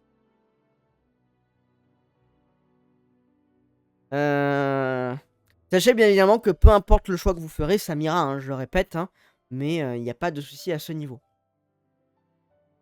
Mais j'avoue que le bac Congo, il me dit bien aussi. Mais si vous préférez tête de serpent, c'est un défi à relever 2. Alors effectivement, c'est vrai que le 2, c'est un défi à relever. Maintenant, c'est vrai que c'est un bac aussi très compliqué que ça à prendre en compte aussi. Mais je suis d'accord que par contre, c'est un défi à relever. Je suis entièrement d'accord. Bon, toi, le truc, c'est que Bluefish, je sais, je sais que tu veux absolument que ce soit ça. Mais, on arrive bien évidemment dans la situation dans laquelle je voulais pas arriver, où on arrive en moite-moite et que personne d'autre ne vote. Et sinon, je vais prendre un truc au hasard, il va me sortir un ou deux, et on fera au hasard, hein, entre les deux. Hein.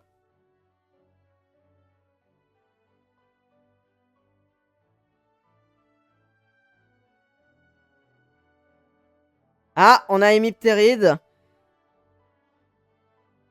qui vote pour un 1. Donc je crois que effectivement... Ah non, si tu avais déjà voté. Pardon, tu avais déjà voté. Effectivement. J'ai cru que c'était quelqu'un... j'ai cru que ça n'avait pas voté, mais si, tu avais déjà voté. Oui, tu avais déjà voté. Donc ça ne change pas le vote. J'y ai cru hein, pendant un moment. Mais oui, non, mais je suis d'accord qu'en termes de compo...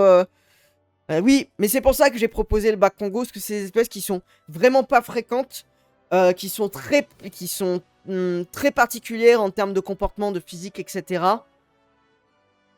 Sinon, on peut laisser le hasard trancher. Commence pas à truquer les résultats des élections, tout. Non, non, non, non, non, non, t'inquiète, t'inquiète. Je truc pas, je me rappelais pas que t'avais déjà voté, t'inquiète pas. Alors, on peut laisser le hasard.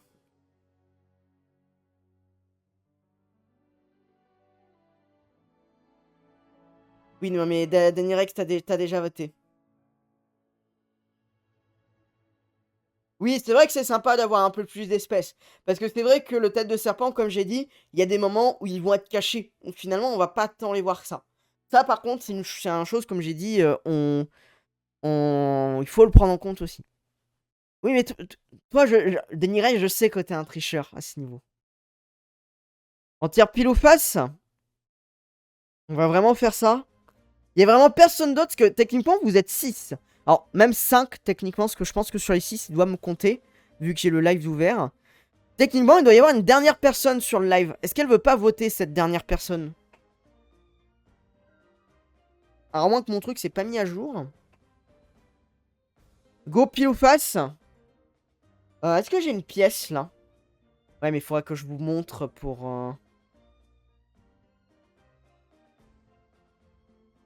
Bon, bah, on va tirer pile ou face, hein. Oh, je dois avoir...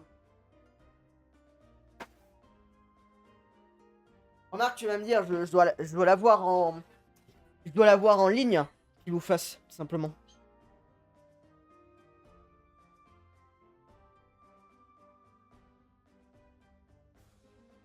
Attendez.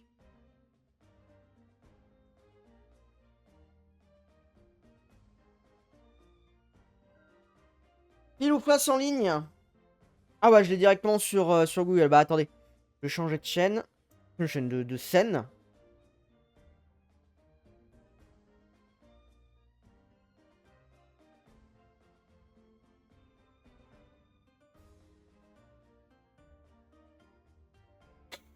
Mais ça marche pas comme ça.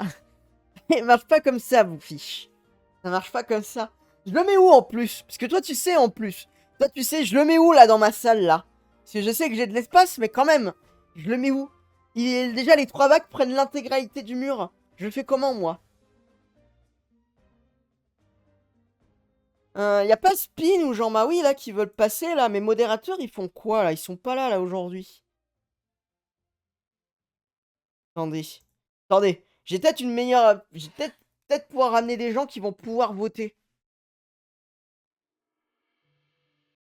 Faut faire un étage. Bah, en vrai, c'est pas con hein, de faire... De toute façon, je pense qu'un jour, je vais y arriver hein, de faire l'étage. Mais c'est pas con hein, comme idée.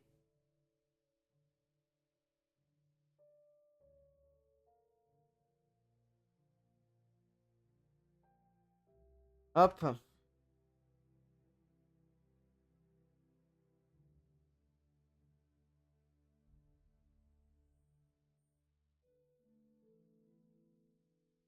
Euh...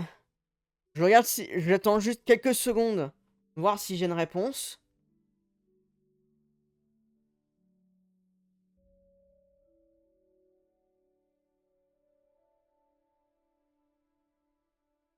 Mais à mon avis, j'aurai pas de réponse. À mon avis...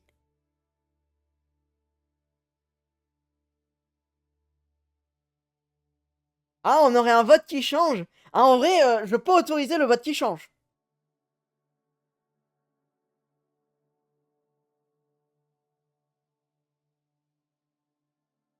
Je peux autoriser le vote qui change. Ça changerait tout, du coup, si tu changes ton vote. Parce que du coup, là, il y aurait... là, ça serait quasiment à l'unanimité. Mais le choix est tien. Qui paye le plus? Oh! Oh! Tout de suite. Tout de suite, tout de suite. Tout de suite.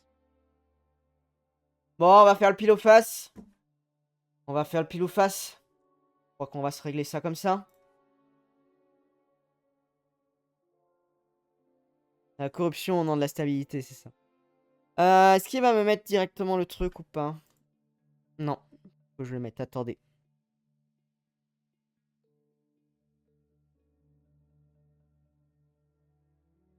Bon. Par contre, on dit quoi pile, on dit quoi face. Bon, ça, c'est moi qui le décide.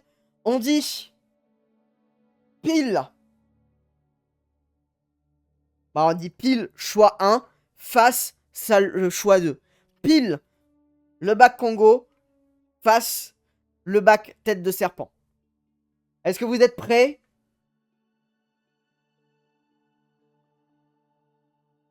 Que la chance, ouais, ouais. Ouais, ouais. Et c'est un pile. Ça sera un bac Congo. Ça y est. La chance. Là, vous pouvez pas dire que je triche ou quoi que ce soit. C'est bon. Ça sera du coup un bac Congo. Ça ne sera malheureusement pas, je sais, Bluffy, je suis désolé. Et peut-être qu'un jour on pourra le faire, hein. Mais ça sera du coup un bac Congo. Alors du coup, faut que je revienne là.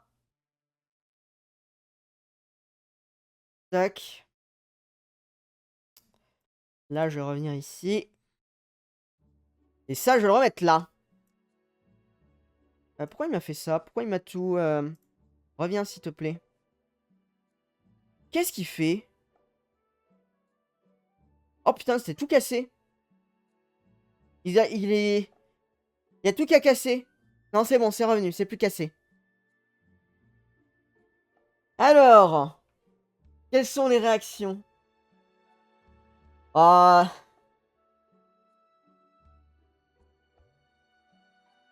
Bon, et bah très bien. Et ben on partira sur un bac Congo pour le 180 litres. Après, ça veut pas dire qu'on ne fera jamais le bac tête de serpent, hein. Attention, peut-être que si un jour je trouve le moyen de faire des bacs en étage, c'est tout à fait possible, hein, de prendre un système en... un système comme un système de batterie comme en animalerie, on pourra totalement faire un étage avec les têtes de serpent au-dessous. Hein. De toute façon, je pense que à l'avenir, ça sera un peu l'évolution de cette salle-là. De toute façon.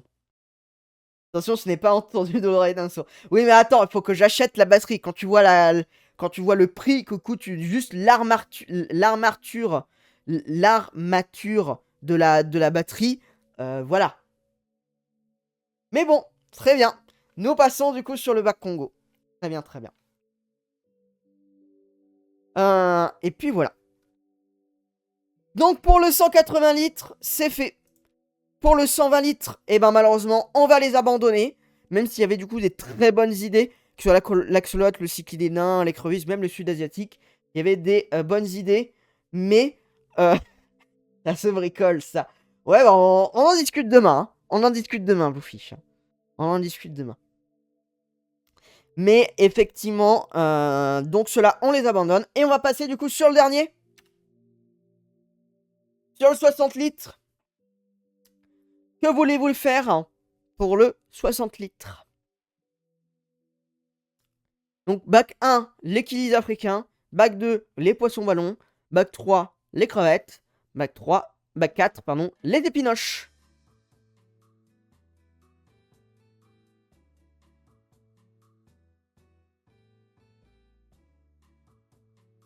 Choix difficile, hein, ouais, non, choix très difficile. Mais je t'avais dit, hein, que les choix allaient être difficiles, hein, je te l'ai dit tout à l'heure. Hein, qu'il y avait, au niveau des choix, c'était... Ah bah, oh bah, Spin qui arrivait trop tard. Spin qui arrivait trop tard, qui arrivait après après la guerre. Le vote de Spin qui aurait pu tout changer. Mais qui malheureusement est arrivé trop tard pour la guerre. Le hasard a choisi à sa place. Je te réexpliquerai, Spin, t'inquiète pas. Donc on a un vote 3 pour les crevettes. T'inquiète pas, hein, en vrai ça va pas changer grand chose. C'est juste qu'en fait on était sur le vote d'avant. On a été 2 votes pour un bac et 2 votes pour un deuxième bac. Et on n'arrivait pas à avoir de gens en plus pour voter, pour départager.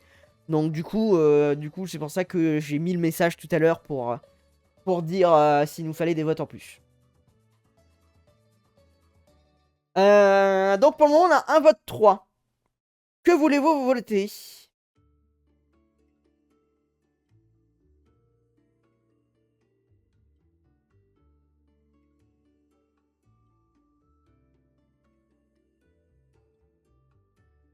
Là je comprends que vous mettez plus de temps parce que c'est vrai que en termes de choix... Ah, tu dois remourir déjà? Bon bah, adieu de nouveau, Spin. Merci d'être passé nous voir. Je peux rester, hein, bien évidemment, mais si tu dois repartir, il n'y a pas de souci.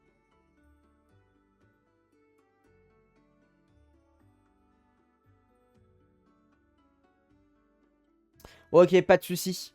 Et bah, à la prochaine, du coup, Spin. Entre 1 et 3. Ok, très bien.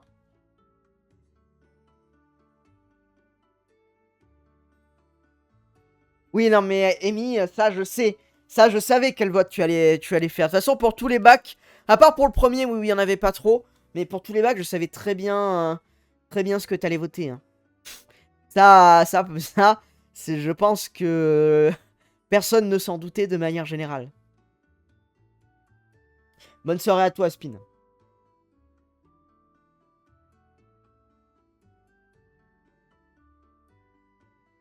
Non, pour le Congo, en vrai, je m'attendais plus que tu votes pour le tête de serpent, en vrai.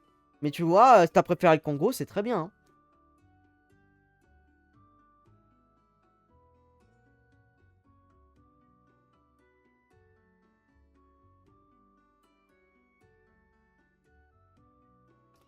Ouais, vous voulez que je vous remonte? Très bien, il n'y a pas de souci. Je vais vous remontrer ça. On va juste revenir. Hop. Euh... Tac. Donc, les compos. Pour le 1, parce que je pense que c'est le 1 et le 3, effectivement, qui vous choisissez. Donc, l'équilibre africain. Donc, quelques espèces avec des poissons qui sont extrêmement colorés. Certains territoriaux, d'autres des poissons de groupe. Avec, du coup, un bac qui va ressembler un petit peu à une... comment dire ça? Un peu à une sorte de mare. Donc, avec beaucoup de feuilles mortes sur le fond. Des branches un petit peu qui va être un petit peu de manière aléatoire. Des choses dans ce genre-là. Donc pour le choix 1, ça donne ça.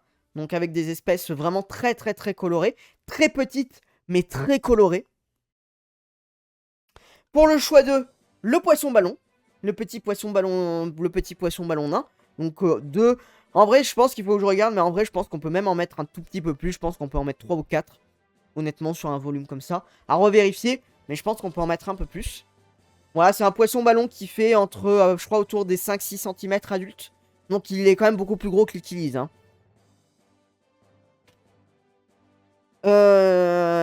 Le nano, avec du coup les crevettes et les nano-poissons. Donc avec beaucoup de couleurs. Avec les crevettes qui vont afficher le sol et les nano-poissons qui vont être du coup en plein eau. Donc là, c'est un biotope asiatique. Donc avec du rocher, beaucoup de plantes, des mousses pour les crevettes, qui est important, je crois, pour leur alimentation. Et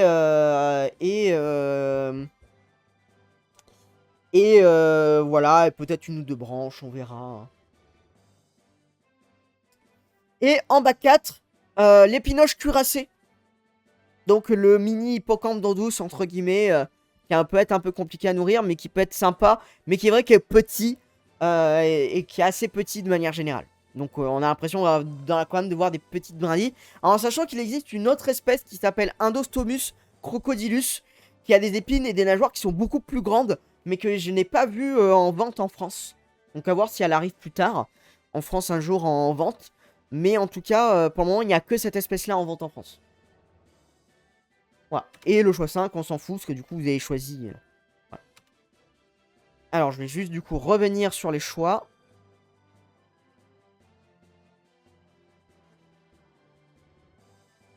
Alors. Donc pour le moment, on a juste un choix 3, si je dis pas de bêtises. Pour le nano de Amy.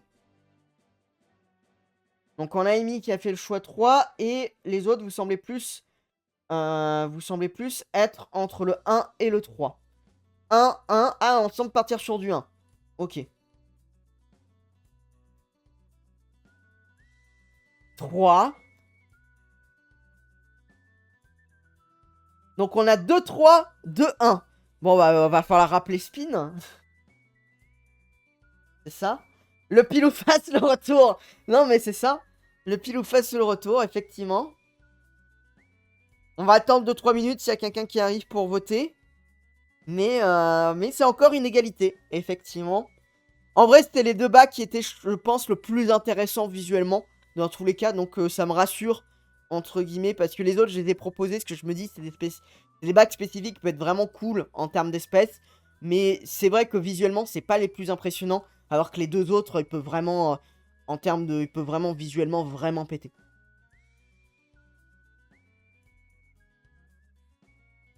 Alors, on va attendre, quoi. Il est 35, on attend 1 ou 2 minutes.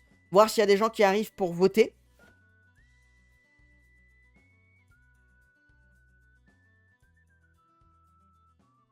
Et puis sinon, on fera le pile ou face, tout simplement.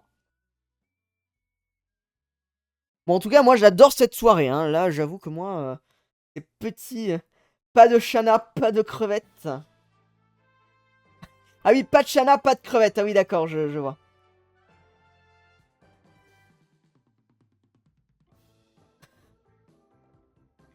Non, non, on laisse au moins le hasard décider. Je veux pas choisir moi-même. Le but, c'est qu'aussi que, entre guillemets, vous participiez quand même au minimum. Alors, effectivement, on s'est retrouvé en... On va dire en égalité. Ben, le problème, c'est que c'est pas les mêmes biotopes. Techniquement, ça serait possible, selon les espèces. Mais le problème, c'est que l'équilibre, c'est vraiment... C'est très axé sur les espèces que j'ai présentées, en tout cas. C'est très axé africain, principalement. Là où les crevettes, notamment bah, celles que j'ai présentées, c'est vraiment des espèces asiatiques. Donc, sachant que je pense que même en termes de composition de l'eau, ça irait pas. Parce qu'il me semble que les killies, c'est de l'eau acide. Et les crevettes, il me semble que c'est de l'eau basique. Donc je pense que même en termes de qualité d'eau, ça serait pas possible.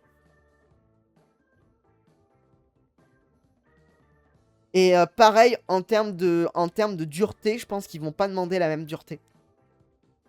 Comme ça, en plus que vraiment, c'est des environnements qui sont très différents. Il faut se dire que les killies, ils vivent dans des environnements quasi boueux, là où les crevettes, elles vivent dans de l'eau, mais cristal, dans le milieu naturel. Donc ils vivent vraiment, mais en termes d'environnement, dans l'opposé même.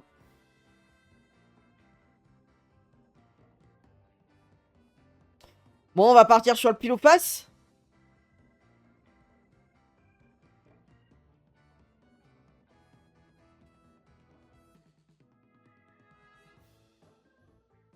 Je pense qu'on va partir sur le pile ou face, hein.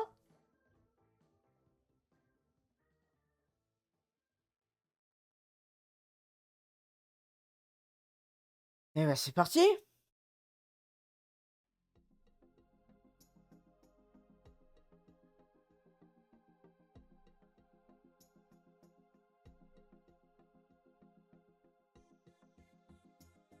Bon, on fait comme tout à l'heure, on dit 1. On dit choix 1, pile. Choix 3, face. On fait comme ça. Donc, si ça tombe sur pile, ça sera les killies. Si on tombe sur face, lance bien. Bah, si tu veux, regarde, je vais bien lancer. Si on tombe sur face, ça sera les crevettes. Attention. C'est parti. Et ça sera de nouveau un pile.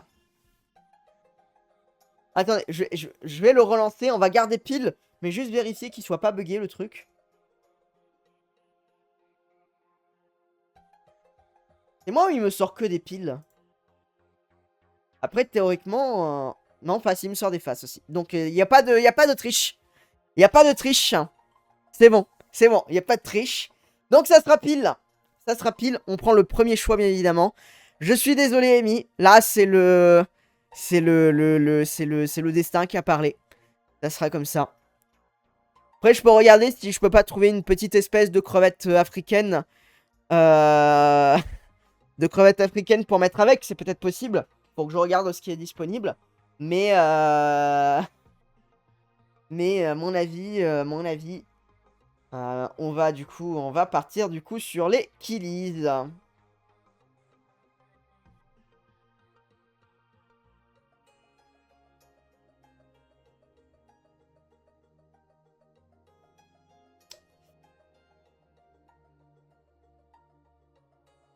Et ben voilà, nous avons terminé. Nous avons terminé sur live. Donc, je vais vous faire du coup un récap de tout ce qu'on a dit depuis le début. C'est marrant parce que du coup, en fait, finalement, pour les 2 bacs de douce, on aura 2 bacs africains. Du coup. Je m'attendais pas à ça. Je m'attendais pas du tout qu'on allait avoir 2 bacs africains.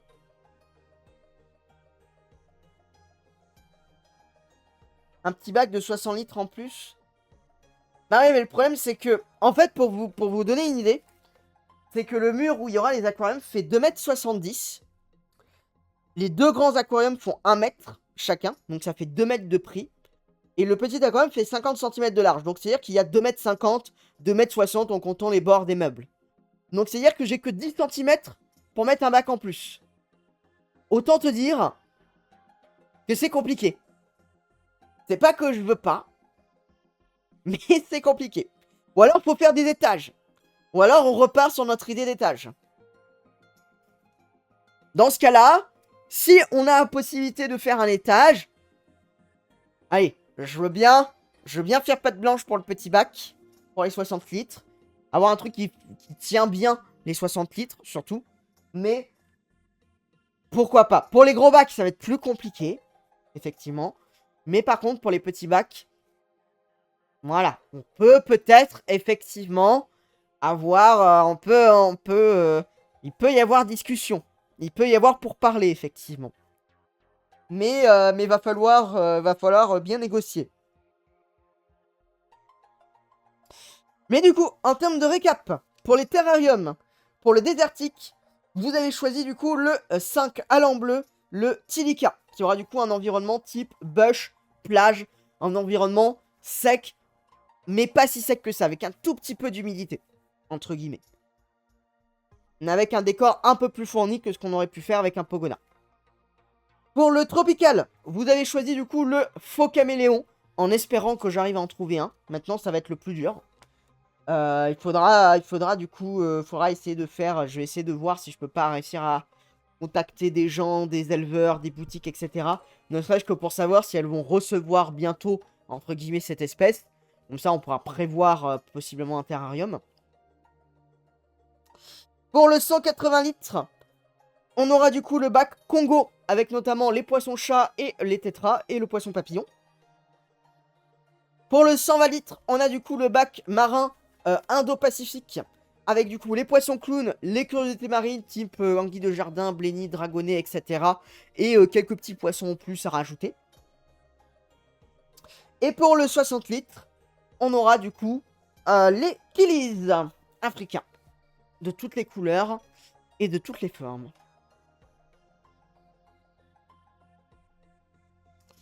Bon, est-ce que ça vous a plu ce petit live? Un petit pas si petit que ça, parce que finalement, il est bientôt 23 h en vrai. Donc ça a duré bien plus longtemps que ce que j'imaginais. On va revenir sur la scène générale, voilà. Parfait. Ça sera mieux. Bon bah super, bah si ça vous a plu, c'est parfait. C'était le but. Merci beaucoup à toutes les personnes qui ont été là. Celles qui ont été au début, celles qui sont restées jusqu'au bout, tout le monde. C'était vraiment super top. Pour ceux qui regarderont aussi la VOD sur YouTube, bien évidemment. Vous pourrez pas voter, effectivement. Vous allez juste subir la chose. Mais comme ça, au moins, vous aurez vu les débâcles, les débats par rapport aux choses. Vivement le choix des décors. Oui, maintenant, après, la deuxième étape, ça va être le choix des décors, effectivement. Ça sera des semaines prochaines, on s'y attaquera. À la base, je voulais commencer cette semaine, mais comme j'ai pas pu live hier, ni lundi, finalement, et que demain, je serai en live avec Skillion, parce que du coup, lui, il est en live caritatif, et du coup, il avait un donation goal avec moi demain. Donc on fera ça, on fera le donation goal demain vu qu'il a atteint son goal. Donc on fera ça demain soir. Je crois que si je dis pas de bêtises, c'est une tier list de dinosaures. Ça va, voilà. Je sais pas ce que ça va donner. Je m'attends à tout, mais surtout à rien. Voilà. Je préfère prévenir, mais ça peut être très très drôle. Donc si vous voulez venir voir demain, je serai en live. Je serai en live ici aussi, mais du coup on fera la tier list avec Skillion en live. Vous pourrez aussi à ce moment-là, du coup, aller donner pour l'association pour lequel il fait du coup les streams demain en même temps. Ça, vous pouvez profiter. Mais le Triceratops pas trop bas. On verra. Je sais même pas en fait à quoi consiste cette tier list en fait. Je sais pas si on vote les dinosaures, genre en mode si on les aime bien, on les aime pas bien, s'il y a d'autres critères, je ne sais rien. Je ne sais absolument rien. Sachant que à tout moment, cette tier list va se transformer en tier list Monster Hunter, hein, je vous préviens. À tout moment, il me l'a dit, à tout moment ça se transforme en tier list Monster Hunter. Donc c'est vraiment, voilà, demain c'est vraiment, ça va vraiment être, attendez-vous à tout. Tout ce que je peux vous dire. Elle est un peu forte ma lumière, non? Non, c'est pas celle-là, c'est la bleue. C'est mieux comme ça. Bon, après, on voit plus trop le bleu, par contre.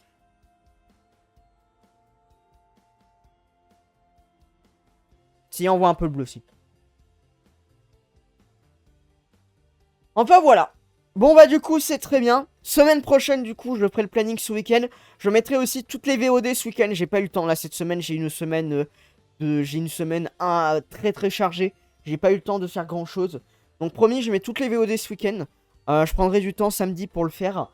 Voilà, sur YouTube. De toute façon, elles sont déjà enregistrées sur l'ordinateur. D'ailleurs, il faut que je prenne un disque dur pour mettre toutes les... faut que je les efface au fur et à mesure.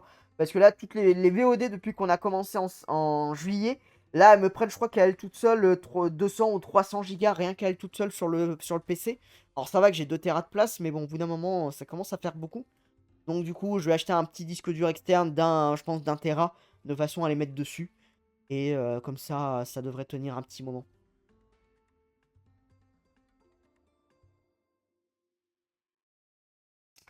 Et puis voilà. Et du coup, bah dimanche, dans tous les cas, on se retrouvera pour la suite de Monster Hunter World, dans tous les cas.